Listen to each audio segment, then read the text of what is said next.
ব্যাপারটা এমন না যে আল্লাহ লিখে রেখেছেন বলে আপনি বেছে নিচ্ছেন। যেহেতু আপনি এটাই বেছে নেবেন, তাই আল্লাহ আগে লিখে রেখেছেন।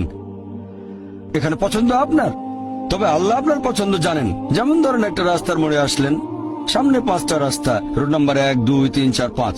এখানে পছন্দ আপনার, বেছে নিতে পারেন রোড নাম্বার 1, 2, 3, 4, 5। আপনি গেলেন রোড 2-এ। এটা আগে থেকেই লেখা আছে আপনার নিয়তিতে যে আপনি যাবেন 2 নম্বর রোডে।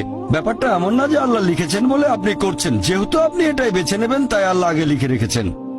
তাহলে পছন্দ আপনার। আপনি চাইলে টাকা উপার্জন করতে পারেন ভালো কাজের মাধ্যমে, হালাল উপায়ে, অথবা পারেন চুরি করে হারাম উপায়ে। পছন্দ আপনার। ধরেন চুরি করলেন, এটা আপনার সিদ্ধান্ত। তবে আল্লাহ আগে থেকে জানেন যে এই লোকটা সহজে টাকা পেতে চায়, তাই চুরি করবে। তাই আল্লাহ আগে লিখে রেখেছেন যে এই লোকটা 25 বছর বয়সে চুরি করবে। এখানে দোষটা কার? দোষ আসলে আপনার। তবে আল্লাহর আছে ইলমে গায়েব, তাই তিনি আগেই লিখে রেখেছেন।